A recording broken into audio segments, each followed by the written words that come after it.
মালদ্বীপের পানি এতটাই স্বচ্ছ যে ভেতরের মাছগুলোও কিন্তু পরিষ্কার দেখা যায়।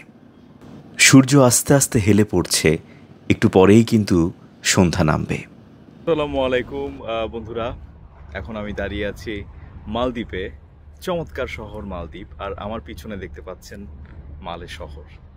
আর এই মালদ্বীপ মানেই হচ্ছে গিয়ে একেবারে নীল জলরাশি, মনে হয় যে আকাশ এবং সমুদ্র একেবারে মিলেমিশে একাকার। বন্ধুরা, এটা হচ্ছে মালে সিটির ৫ম ডিস্ট্রিক্ট ভিলে মালের ফেরিঘাট। এখান থেকেই কিন্তু ফেরি ছাড়া হয়। আর দেখুন ফেরিঘাটগুলো কতটা পরিষ্কার পরিচ্ছন্ন, যেন যে কোনো ট্যুরিস্ট এসেই খুব আকর্ষণ অনুভব করবে।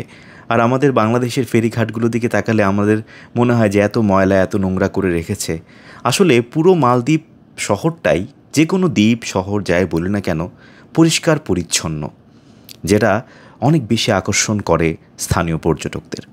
এই দেখেন এখানে প্রচুর বাইক রাখা আছে, প্রচুর বাইক ব্যবহার করা হয় মালদ্বীপে। বাইকের চেয়ে বলবো যে প্রচুর স্কুটি প্রচুর ব্যবহার করা হয়।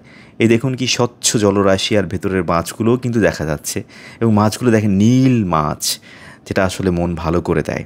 ভীষণ সুন্দর, মানে জলের দিকে তাকিয়ে থাকলেও কিন্তু আপনার এক ধরনের মেডিটেশন হবে। এই দেখেন দূরে বিভিন্ন ধরনের কনস্ট্রাকশনের কাজ হচ্ছে। ওই প্রান্তে মালে সিটি, তার পাশে হলু মালে। চমৎকার এই ভিলে মালে দ্বীপটি মালে সিটির ৫ম ডিস্ট্রিক্ট বা ৫ম জেলা বলা যায়। দেখুন বন্ধুরা, সূর্য একেবারে হেলে পড়ছে, একটু পরেই সূর্য অস্ত যাবে এবং সূর্যের চমৎকার আলো কি চমৎকার একটা অনুভূতি দিচ্ছে। আর গাছগুলো কি প্রাকৃতিকভাবে হেলে পড়েছে। এবং এখানেও কিন্তু ট্যুরিস্টদের জন্য ব্যবস্থা রয়েছে। দেখেন কি অসাধারণ সুন্দর, খুব প্রাকৃতিক আসলে।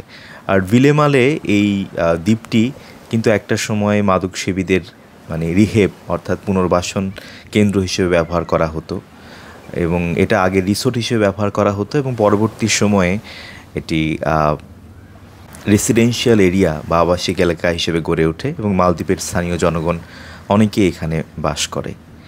আসলে এই ধরনের দ্বীপগুলো বিশেষ করে বিকেলের দিকে, সন্ধ্যার দিকে চমৎকার সময় কাটানোর জন্য দারুণ একটা আকর্ষণীয় একটা জায়গা।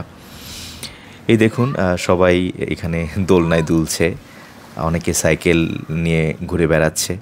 এবং মালে যে শহরটি রয়েছে বা মালে সিটি রয়েছে, এখান থেকে মাত্র ২ কিলোমিটারের একটা দূরত্ব কিন্তু এই জায়গাটা, মানে খুব সহজেই আসলে আসা যায়, এবং খুব সহজেই মালদ্বীপে বা মালে সিটিতে আবার ব্যাক করা যায়। এবং ২৪ ঘন্টায় কিন্তু এখানে আপনি ফেরি পাবেন এবং ফেরি করে চলাফেরা করতে পারবেন।